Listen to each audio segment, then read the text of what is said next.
तो एक बार फिर से आपका स्वागत है। हम बात कर रहे थे जुपिटर की। जुपिटर अगर आपके D9 चार्ट में विभिन्न भाव में स्थित होते हैं तो ये क्या-क्या रिजल्ट देते हैं।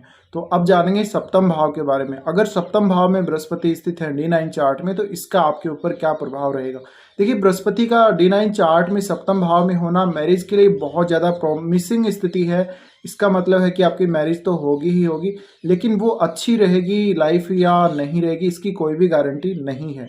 बृहस्पति का यहाँ पर होना ये दिखाता है कि जैसे छोटे बच्चों को उनके टीचर, इनके स्कूल के जो मास्टर हैं वो बहुत ज़्यादा होमवर्क दे देते हैं, वो वाली सी बात हो जाती है। तो आपको बहुत ज़्यादा पार्टनर के थ्रू ऐसा काम मिल सकता है जिससे आपको बर्डन हो सकता है, या फिर आपका आपका जो जीवन साथी होगा वो काफ़ी ज़्यादा सलाह देगा, वो ओवर एडवाइस देगा आपको, और वो आपको बहुत बार वो अपनी बात को मनवाने के लिए फ़ोर्स कर सकता है, या वो आप में बहुत सारी कमियाँ निकालेगा। इसी तरह आप भी अपने पार्टनर में बहुत सारी कमियाँ निकालने लगेंगी, तो एक बहस वाली सी स्थिति जीवन साथी के साथ क्रिएट हो जाती है। ऐसी स्थिति में आपको मानसिक तनाव बहुत ही ज़्यादा रहेगा। आप हमेशा एक दूसरे की गलतियाँ निकालने में लगे रहेंगे। बृहस्पति की ये स्थिति होने से आप अगर अपने जीवन साथी के साथ कोई भी पार्टनरशिप करते हैं, कोई भी पार्टनरशिप में बिज़नेस करते हैं, तो भी ये स्थिति अच्छी नहीं होगी। आपको आपके जीवन साथी के वश में रहना पड़ सकता है। तो आपकी जो मैरिड लाइफ है वो आपको अपने जीवन साथी के अंडर में बितानी पड़ सकती है।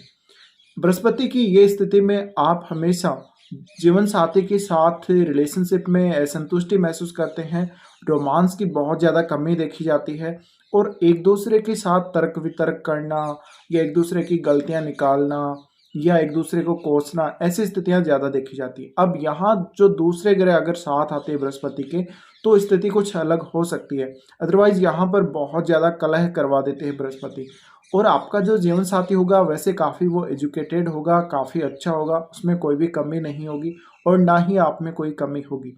लेकिन वो जिस रास्ते पर आपको लेकर जाएगा मैरिड लाइफ के स्टार्ट होने के बाद, वो थोड़ा अलग हो सकता है। हो सकता है कि आप वैसा रास्ता नहीं चुनना चाहते हो।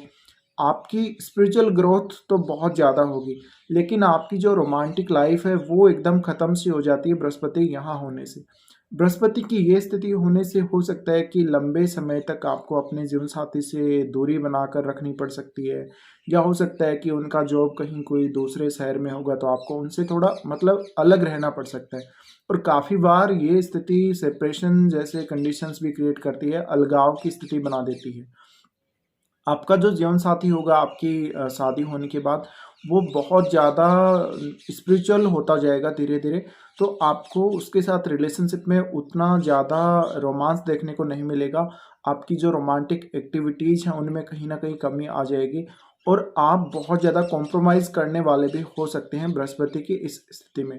तो काफ़ी बार यहाँ पर स्थितियाँ खराब देखी जाती हैं, लेकिन इसका मतलब ये नहीं कि आप एक-दूसरे के ऊपर कोई केस मुकदमा कर दें, वो वाली स्थिति नहीं है। पर यहाँ बृहस्पति आपको ठीक से शांति से अपने जीवन साथी के साथ नहीं रहने देता, उसके साथ नहीं जीने देता, या तो आपको आपके जीवन साथी में कोई कमी लगती है, या आपका जीवन साथी आप में कोई कमी निकालता है।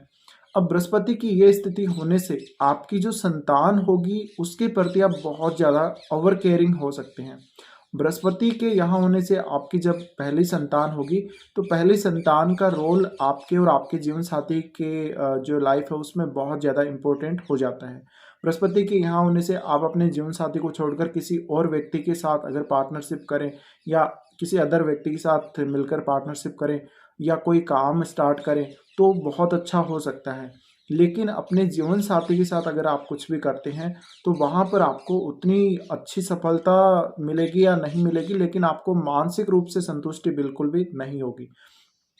अब अगर हम इसके पॉजिटिव बात करें बृहस्पति की प्लेसमेंट की, तो ये स्थिति आपको मैरिज के बाद बहुत ज़्यादा लक प्रोवाइड करती है। आपको हमेशा प्रोटेक्शन मिलती है अपने जीवन साथी से। जहाँ पर भी आपके जीवन में कुछ बाधाएँ आती हैं, परेशानियाँ आती हैं, वहाँ पर आपका जीवन साथी प्रोटेक्ट करता है आपको, और हमेशा आप अपने जीवन साथी की तरफ देखते हैं। ऐसी कंडीशन जहाँ पर आप कोई डिसीज़न नहीं ले पा रहे हैं, जहाँ पर आप किधर भी आप मूव नहीं कर पा रहे हैं अपने आप को, या आपकी लाइफ में ऐसा लग रहा है कि बिल्कुल किसी चीज़ की कमी महसूस हो रही है आपको, या आपको किसी का साथ चाहिए, तो ऐसी कंडीशन में आपका जो जीवन साथी है आप उसकी तरफ ही हमेशा देखते हैं। ये स्थिति आपको बहुत ज़्यादा सीधा बना देती है, कॉम्प्रोमाइज़ करने वाला भी बना देती है, लेकिन आपका जो जीवन साथी है वो वैसा नहीं होगा। अब बृहस्पति यहाँ पर है तो आपका जो जीवन साथी है वो आपको इस लाइफ के बहुत ज़्यादा पाठ पढ़ाता है। वो एक तरह से आपको ऐसे बुरे अनुभव करवाता है मैरिज के बाद जो आप करना नहीं चाहते। लेकिन यहाँ बृहस्पति का होना आपकी लाइफ में हमेशा अच्छा भी है तो बुरा भी है। अगर आप कॉम्प्रोमाइज़ कर जाते हैं, अगर आप बुरे जो कार्य हैं या बुरी चीज़ों को अगर आप झेल जाते हैं, बुरे समय को झेल जाते हैं, तो आगे चलकर धीरे-धीरे करके जैसे-जैसे समय बीतता जाएगा वैसे-वैसे आपकी जो लाइफ़ है काफ़ी बेटर होती जाती है। लेकिन जो जो प्रेम रोमांस का जो सुख है, जो रिलेशनशिप का सुख है, उसमें कमी आपको अवश्य देखने को मिलेगी। तो कुछ इस प्रकार की स्थिति रहती है जब भी बृहस्पति D9 चार्ट में सप्तम भाव में स्थित होते हैं।